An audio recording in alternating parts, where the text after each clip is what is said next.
అందరికీ నమస్కారం. మా యొక్క ఈ ఛానల్ ద్వారా న్యాయ సలహాల ద్వారా ఎన్నో వీడియోలు అందిస్తున్నాము. మీరు చూసిన తర్వాత లైక్ చేసి సబ్స్క్రైబ్ చేసి షేర్ చేయాలని కోరుకుంటున్నా. నా పేరు D Ramareddy, advocate, ex president, criminal court bar association Nampally, Hyderabad, ex public prosecutor, high court, state of Telangana. Telangana ఉద్యమంలో 2001 నుంచి ఉండి కూడా వేల కేసులు వేసాం కనుక ఉద్యమకారులు కానీ, పార్టీకి సంబంధించిన వాళ్ళు కానీ, నా క్లయింట్లు కానీ, నా ఫ్రెండ్స్ కానీ చాలామంది కూడా అడుగుతూ ఉంటారు. ఈ మధ్యకాలంలో క్రిమినల్ లా మొత్తం చేంజ్ అయిందట కదా సార్ అని చెప్పేసి. ఈ క్రిమినల్ లా అనేది చాలా ఇంపార్టెంట్. ఎప్పుడో బ్రిటిష్ కాలం ఉన్నటువంటి చట్టాలను రద్దు చేస్తూ సెంట్రల్ గవర్నమెంట్ 2023లోనే పార్లమెంట్లో బిల్లు పాస్ అయిన తర్వాత, ఆ బిల్లు ఎందుకంటే రాష్ట్రపతి ఆమోదం పొందిన తర్వాత అమలైకం మటుకు జూలై 1, 2024 నుంచి అమలవుతూ ఉన్నాయి.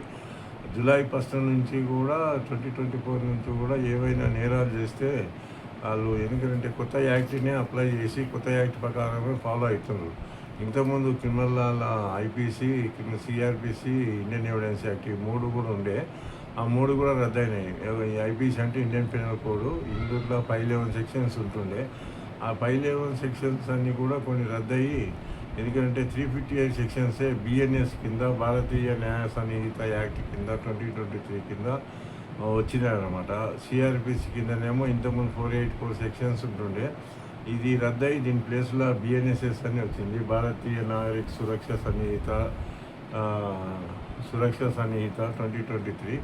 ఈ యాక్ట్ కూడా ప్రొసీజర్ ఎట్లా ఫాలో అనేది దీని కింద బిఎన్ఎస్ఎస్, సిఆర్పిసి ఇంతకుముందు ఫాలో అవుతుంది కనుక ఆ సిఆర్పిసి ప్లేస్లో ఇది బిఎన్ఎస్ఎస్ యాక్ట్ అని వచ్చింది.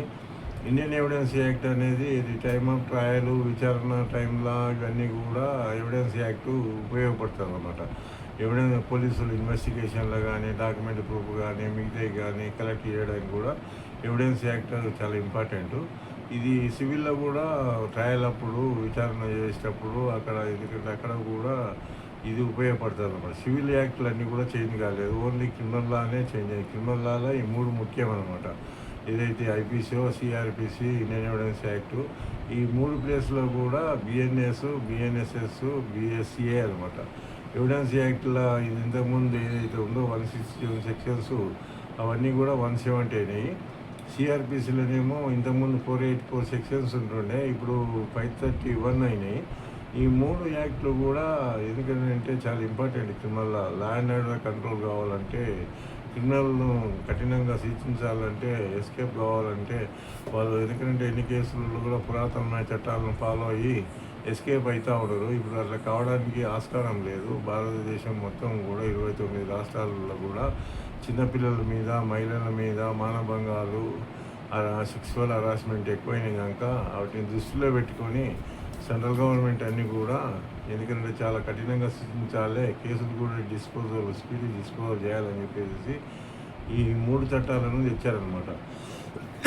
3 చట్టాలు అనేది కూడా చాలా ఇంపార్టెంట్. అందుకని చెప్పేసి క్రిమినల్ లా ఈ భారతదేశం అంతా కూడా 29 రాష్ట్రాల్లో కూడా జూలై 1, 2024 నుంచి అమలు చేస్తూ ఉంటారు. ఎవరైతే నేరాలు చేస్తారో, నేరాలు చేసిన వాళ్ళు ఇంతకుముందు ఐపీసీ కింద బుక్ చేసేవాళ్ళు కనుక జూలై 1, 2024 నుంచి ఇప్పుడు బిఎన్ఎస్ కింద, భారతీయ న్యాయ సన్నిహిత కింద ఏవైతే 350 సెక్షన్లు అందుండవో, ఒక్కొక్క సెక్షను ఒక నేరానికి సంబంధించింది కనుక వాటిని అన్నీ కూడా అమలు చేస్తూ ఎందుకంటే కేసులు రిజిస్టర్ చేస్తున్నామంట భారతదేశం మొత్తం కూడా 29 రాష్ట్రాలలో కూడా. అందుకని చాలా ఇంపార్టెంట్. అందుకని చెప్పేసి ఈ 3 యాక్ట్లు కూడా చట్టాలు కూడా 2023 వచ్చినాయి. అమలైక మటుకు జూలై 1, 2024 నుంచి అమలవుతూ ఉన్నాయి. అందుకని చెప్పి చాలామంది కూడా డౌట్ ఉంటుంది, సార్ ఏమన్నా సెక్షన్లు చేంజ్ అయినావా అవన్నీ కూడా. ఈ మధ్యకాలంలో కూడా పోలీసు వాళ్ళు చాలామంది కూడా వెహికల్స్ కానీ వేరే ప్రాపర్టీ ఉంటే కూడా సీజ్ చేస్తున్నారు సార్, వాళ్ళకి ఏం పవర్ ఉంటుంది సార్ అని కూడా అడుగుతూ ఉంటారు. కేసులు ఏంది, ఎందుకు సీజ్ చేస్తున్నారు సార్? అది పోలీసు వాళ్ళకు ఉన్న పవర్ అనమాట. అది ఇంతకుముందు 102 కింద సీజ్ చేసేవాళ్ళు అనమాట. సిఆర్పిసి 1973 కింద ఏదైతే ఇప్పుడు 102 రద్దు అయింది, దాని ప్లేస్లో 106 వచ్చింది, బిఎన్ఎస్ఎస్ యాక్ట్ అని.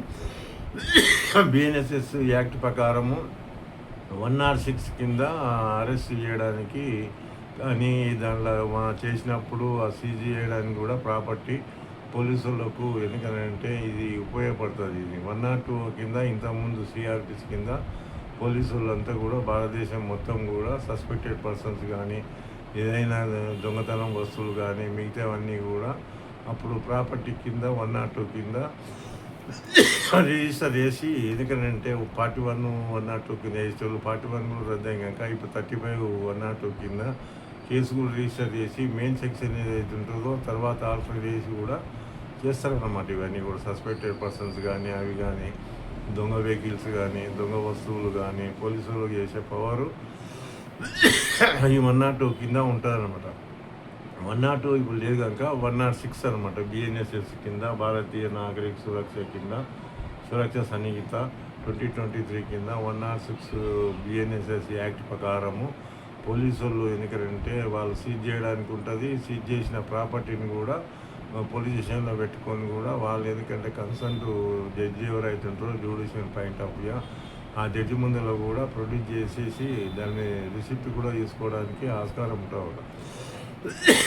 మీరు మీ దగ్గర ఉన్న డాక్యుమెంట్లు కానీ వెహికల్స్ డాక్యుమెంట్లు కానీ మిగతా వస్తువులు ఏదైనా ఉంటే దొంగ వస్తువులు ఏమైనా ఉంటే కూడా మీ దగ్గర ఉన్న డాక్యుమెంట్ని చూపించేసి కోర్టులో వేసినట్లయితే కోర్టులో ఎందుకంటే జడ్జి గారు వాదన విన్న తర్వాత పోలీసులకు ఎన్నికల తరఫున వాదించే పబ్లిక్ ప్రాసిక్యూటర్ ఉంటాడు కనుక ఆ పబ్లిక్ ప్రాసిక్యూటర్కి నోటీస్ ఇచ్చేసి మీ వస్తువు జెన్యూనిటీ ఉన్నట్లయితే మీ ఒరిజినల్ ప్రాపర్టీ అయినట్లయితే మీ దగ్గర రిసిప్ట్లు ఉన్నట్లయితే కోర్టులో ఫైల్ చేసి సార్ పోలీసు వాళ్ళు ఇట్లా 102 కింద ఇంతకుముందు ఏదైతే 106 వచ్చింది కదా సార్ 106 బిఎన్ఎస్ఎస్ యాక్ట్ ప్రకారము మా ప్రాపర్టీ అంతా కూడా సీజ్ చేశారు సార్ అని చెప్పి అన్నప్పుడు మీరు అక్కడ పిటిషన్ వేసుకొని పోలీసు వాళ్ళు ఆల్రెడీ కన్సర్న్ పోలీసు వాళ్ళు ఎందుకంటే కన్సర్న్ కోర్టులో ఏదైతే ఉంటుందో ఆ కోర్టులో డిపాజిట్ చేసినప్పుడు అక్కడ డిపాజిట్ చేసిన తర్వాత అక్కడ నెంబర్ కూడా ఇస్తారు కనుక ఆ నెంబర్ ఇచ్చి మీ దగ్గర ఫైలు ఏదైతే నెంబర్ ఉంటుందో పోలీసు వాళ్ళు ఇస్తారు. ఈ పలానా కోర్టులో ఫైల్ చేసినామని అన్నప్పుడు మీరు అక్కడ పిటిషన్ మూవ్ చేసుకొని ఏ వస్తువు ఉన్నా కూడా సీజ్ చేసినా ఇమీడియట్లీ వాళ్ళు పోలీసు వాళ్ళు ఎందుకంటే కన్సర్న్ మేజిస్ట్రేట్ ముందర కన్సల్ట్ తీసుకొని అక్కడ డిపాజిట్ చేస్తారనమాట. వాళ్ళ దగ్గర పెట్టుకోవడానికి ఆస్కారం లేదనమాట. వాళ్ళ జడ్జి గారు ఉండి మీ దగ్గరనే పెట్టుకోండి అన్నప్పుడు అప్పుడు పెట్టుకుంటారు. అందుకో అని చెప్పేసి అంతవరకు వాళ్ళకు ఏ ప్రాపర్టీ అయినా కూడా సీజ్ చేసిన ప్రాపర్టీ ఈ 106 కింద ఏదైతే సీజ్ చేస్తారో వాళ్ళ బిఎన్ఎస్ఎస్ యాక్ట్ ప్రకారము భారతీయ నాగరిక సురక్ష సన్నిహిత కింద అందుకో అని చెప్పేసి దాని కింద చేసినప్పుడు కోర్టులో ఎందుకంటే డిపాజిట్ చేసేసి మీకు ఇమ్మీడియట్లీ రెసిప్ట్ కూడా ఇస్తారు కనుక అవన్నీ కూడా చాలా పకడ్బందీగా చేస్తారు పోలీసు వాళ్ళు. దీని కింద చేసినవన్నీ కూడా ఎందుకంటే చూసి ఎందుకంటే మీరు ఎందుకంటే ఉపయోగించుకొని దీని ప్రకారము మీరు చేసినట్లయితే ఎందుకంటే మీరు అక్కడ కన్సర్న్ పోలీసు వాళ్ళు పోలీస్ స్టేషన్ కానీ మీరు కానీ ఎవరైనా కూడా కోర్టులో వేసినప్పుడు కోర్టులో ఎందుకంటే వాళ్ళు జడ్జి గారు దాంట్లో నెంబర్ ఇస్తాడు. ఆ నెంబర్ ఇచ్చినప్పుడు వాళ్ళ దగ్గర పోలీసు వాళ్ళు పోయి అడిగినట్లు అయితే పోలీసు వాళ్ళు ఆ ప్రాపర్టీ నెంబరు అవన్నీ ఇస్తారు.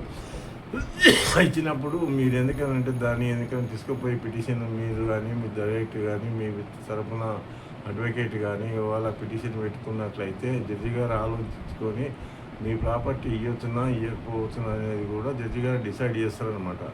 అందుకని చెప్పేసి మీ దగ్గర ఉన్న డాక్యుమెంట్లు అన్నీ కూడా తీసుకుపోయి ఈ 106 కింద ఏదైతే పోలీసు వాళ్ళు వేసిందో రిటర్న్ ప్రాపర్టీ కింద మీరు కోర్టులో వేసుకొని దాని కింద కూడా ఎందుకంటే పోలీసు వాళ్ళు ఏదైతే వేస్తారో 106 కింద వేసిన దాన్ని ఆ లిస్ట్ సీజ్ చేసిన దాన్ని కూడా లిస్టు తయారు చేసి మీకు కాపీ కూడా ఇస్తారనమాట. అప్పుడే ఆ సీజ్ చేసిన ప్రాపర్టీ అంతా కూడా లిస్టు తీసుకొని మీరు కోర్టులో మీరు అడ్వకేట్ ద్వారా కానీ మీరు కానీ కోర్టులో పిటిషన్ పెట్టుకున్నట్లయితే మీకు అక్కడ పిటిషన్ను ఆలోచించి జడ్జి గారు విన్న తర్వాత వాదనలు మీ వాదనలు పోలీస్ తరఫున వాదించే అడ్వకేట్ వాదనలు విన్న తర్వాత పోలీస్ తరఫున పబ్లిక్ ప్రాసిక్యూటర్ ఉంటారు అనమాట.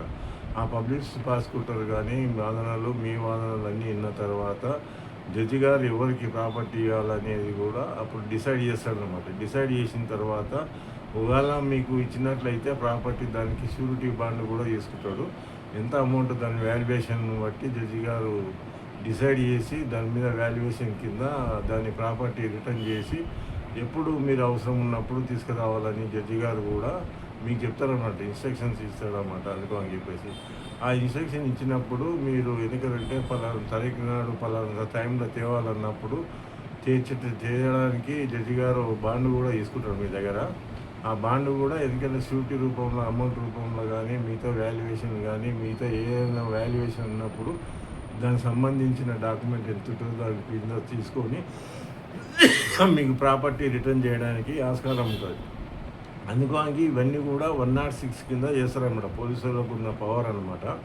అందుకని చెప్పేసి పోలీసు వాళ్ళు ఎందుకంటే సీజ్ చేసింది సార్ అంటే ఊరికనే సీజ్ చేయరు. వాళ్ళకున్న ప్రొసీజర్ ఆఫ్ లా చాలా ఇంపార్టెంట్. అందుకని ప్రొసీజర్ ఆఫ్ లా కంట్రోల్ కావాలంటే, క్రిమినల్స్ను కంట్రోల్ చేయాలంటే, ఎందుకంటే పెట్రోలింగ్ కూడా రోడ్డు మీద నివాడి కూడా వాళ్ళు చెకింగ్ చేస్తూ ఉంటారు.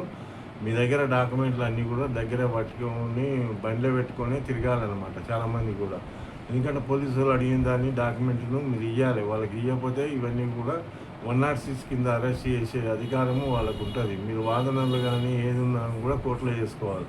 పోలీసు వాళ్ళకు పవర్ ఉంటుంది కనుక, వాళ్ళు ఎగ్జిక్యూషన్ చేసే పవర్ వాళ్ళకు ఉంటుంది కనుక, వాళ్ళ డ్యూటీ వాళ్ళు డిశ్చార్జ్ చేస్తారు కనుక, మీ దగ్గర ఉన్నటువంటి డాక్యుమెంట్లను చెప్పి వాళ్ళు చేసినట్లయితే వాళ్ళు మీ దగ్గర సరిగా లేని డాక్యుమెంట్లు ఉంటే కూడా బండిని సీజ్ చేయడానికి ఉంటుంది, వేరే ప్రాపర్టీ కూడా సీజ్ చేయడానికి ఉంటుంది అనమాట. అందుకని చాలామంది కూడా నాకు ఫోన్ చేస్తుంటారు, బండి అవి తీసుకుని వస్తారు పోలీసులు. తీసుకున్నప్పుడు కూడా వాళ్ళు ఎక్కడ చేయరు, వాళ్ళు పోలీస్ స్టేషన్లో పెట్టుకొని కోర్టులో ఉండబోయి డిపాజిట్ చేస్తారనమాట. కన్సర్న్ కోర్టు ఏదైతే ఉంటుందో వాళ్ళ జ్యూడిక్షన్లో ఉన్న కోర్టులో పోయి డిపాజిట్ చేసినప్పుడు మీకు వాళ్ళ సీజ్ చేసినప్పుడు ఒక రిసిప్ట్ కూడా ఇస్తారు కనుక, ఆ సీజ్ చేసిన ప్రాపర్టీని అందరూ కూడా కోర్టులో డిపాజిట్ చేసిన తర్వాత కోర్టు దాన్ని అవసరం అనుకున్నప్పుడు మీకు నోటీస్ ఇచ్చి కూడా దాన్ని ఎందుకంటే తీసుకుపోమని కూడా చెప్తారు. డిస్పోజల్ కూడా చేస్తారనమాట. అప్పుడు వాళ్ళ ఎందుకంటే తర్వాత కేసు ఇట్లా ఇన్వాల్వ్ అయ్యి ఎవరి క్లయింట్ సరి అయిన డాక్యుమెంట్స్ చేరుకుంటే, సరి అయిన ఓనర్ రాకపోతే కోర్టులో పెట్టి కూడా జడ్జి గారు ఏం చేస్తారంటే వాటిని వాళ్ళ డిస్పోజల్ చేయడానికి కూడా యాక్షన్ పెట్టేసి దాని కింద పెట్టేసి దానికి వచ్చిన అమౌంట్లు కోర్టుల స్టేట్ గవర్నమెంట్ ఖజానాకు డిపాజిట్ చేస్తారనమాట. అందుకని పోలీసు వాళ్ళు కింద ఏవైతే చేస్తారో ఆ క్లెయిమ్ చేయని ప్రాపర్టీ కూడా కోర్టులలో ఉంటుంది కనుక, క్లెయిమ్ చేయని ప్రాపర్టీ ఓనర్స్ రాని వాళ్ళందరూ కూడా అవి ఖరాబ్ అయిపోతుందన్నప్పుడు యాక్షన్ పెట్టేసి ఆ అమౌంట్ వచ్చిన అమౌంట్ను స్టేట్ గవర్నమెంట్కు డిపాజిట్ చేస్తారనమాట. వాళ్ళకు ఉండే అధికారం జడ్జెస్ కూడా. అందుకని చెప్పేసి ఏదైనా కూడా మీ దగ్గర సరి అయిన డాక్యుమెంట్ ఉంటే వెంబడే పోలీసు వాళ్ళు చూపించినట్లయితే పోలీసు వాళ్ళు మీ విడుదల చేయడానికి ఉంటుంది, మీ దాన్ని కూడా సీజ్ చేయరనమాట. అందుకని చాలామంది కూడా నాకు ఫోన్ చేసినప్పుడు అదే చెప్తుంటారు అనమాట, మీ దగ్గర డాక్యుమెంట్లు పెట్టుకొని తిరగండి. ఎందుకంటే అనుమానితులు కానీ, మిగతాలు కానీ, ఎక్స్ట్రీమిస్టులు కానీ ఎవరైనా ఉన్నా కూడా, దొంగ వస్తువులు చేసిన వాళ్ళు కూడా, దొంగ వెహికల్స్ కానీ మిగతావన్నీ కూడా అయినప్పుడు పోలీసు వాళ్ళు వెంబడే ఆపి వాళ్ళ సస్పెక్టెడ్ పర్సన్స్ ఉంటే వాళ్ళకి ఇంతకుముందు 41, 102 కింద అరెస్ట్ చేస్తారు. ఇప్పుడు 41 లేదు కనుక, సిఆర్పిసి లేదు కనుక, ఇప్పుడు 35 ఉంది కనుక 35 కింద చేసే పోలీసు వాళ్ళకు ఉండే అధికారము అరెస్ట్ చేయడానికి ఉంటుంది. ఈ 106 కింద ఇప్పుడు సిఆర్పిసికి బిఎన్ఎస్ఎస్ యాక్ట్ ప్రకారము 106 కింద బిఎన్ఎస్ఎస్ యాక్ట్ ప్రకారము అన్నిటిని కూడా వాళ్ళు సీజ్ చేయడానికి ఆస్కారం ఉంటుంది. పోలీస్ ఆఫీసర్స్ వాళ్ళకు ఉండే అధికారం ఉంటుంది కనుక, పోలీస్ ఆఫీసర్ ఏదైనా కొంచెం వేరే ప్రాపర్టీ కూడా సీజ్ చేసినప్పుడు, ఏదైనా ఫుడ్ ఐటమ్స్ కానీ మిగతాయి కానీ ఖరాబ్ అవుతున్నాయి అనుకున్నప్పుడు 500 రూపీస్ బిల్లో ఉన్నదని పై ఆఫీసర్స్కి ఇంటిమేట్ చేసి దాన్ని యాక్షన్ పెట్టి, ఎందుకంటే దాన్ని అమ్మడానికి కూడా పోలీస్ ఆఫీసర్స్కి ఉంటాయి. ఎక్కువ ఉంటే కూడా, ఎక్కువ ప్రాపర్టీ ఉంటే కూడా జడ్జి గారికి ఇంటిమేషన్ ఇచ్చేసి కూడా ఆ ప్రాపర్టీ ఖరాబ్ అవుతుంది అనుకున్నప్పుడు జడ్జెస్, ఎందుకంటే ఇంటిమేషన్ ఇచ్చినాక జడ్జెస్ డిస్పోజల్ చేయమని చెప్పేసి అరాస్ పెట్టి, ఎందుకంటే దాన్ని యాక్షన్ పెట్టి వచ్చిన డబ్బును కోర్టులో డిపాజిట్ చేయడానికి కూడా ఉంటుంది ఆ కేసు సంబంధించి. వీళ్ళు ఎందుకంటే వీళ్ళు బండే కాదు, మీరు ఎందుకు అనుమానం వచ్చినప్పుడు 35 ఏదైతే బిఎన్ఎస్ఎస్ యాక్ట్ ఉందో, భారతీయ నాగరిక సురక్ష సంహిత కింద 35 కింద కానీ, ఈ 106 కింద కానీ, 106 అయితేనేమో సీజ్ చేయడానికి ఉంటుంది. 35 ఎందుకంటే బిఎన్ఎస్సి యాక్ట్ ప్రకారము పోలీసులు అరెస్ట్ చేయడానికి ఆస్కారం ఉంటుంది. అందుకోనికి ఇవన్నీ కూడా చాలా ఇంపార్టెంట్. మనం ఎందుకంటే మీ దగ్గర డాక్యుమెంట్లు పెట్టుకొని సరి అయిన డాక్యుమెంట్లు మీ దగ్గర పెట్టుకున్నట్లయితే చేయడానికి లేదన్నమాట. అందుకని 106 కింద పోలీసులకు బిఎన్ఎస్ఎస్ యాక్ట్ ప్రకారం ఏదైనా వస్తువైనా అనుమానం వచ్చినా కానీ, దొంగ వస్తువులను కానీ సీజ్ చేయడానికి అధికారం ఉంటుందన్నమాట. అందుకని చాలామంది కూడా నాకు ఫోన్ చేసినా కూడా అదే చెప్తా, మీరు తర్వాత కోర్టులో డిపాజిట్ చేసినాక రిటర్న్ ఆఫ్ ప్రాపర్టీ కింద మీరు తీసుకోవడానికి ఆస్కారం ఉంటుంది. పోలీసులకు ఉన్న అధికారము ఎందుకంటే 106 కింద వాళ్ళు చేసే ప్రాపర్టీ ఏ ప్రాపర్టీ అయినా కూడా సీజ్ చేయడానికి అధికారం అనమాట. ఈ భారతదేశం మొత్తం 29 రాష్ట్రాల్లో కూడా ఈ సెక్షన్ ఉపయోగపడుతుంది కనుక ఇవందరూ చూసి ఫాలో అవుతారని చెప్పి కోరుకుంటున్నా. అందరికీ నా ధన్యవాదాలు.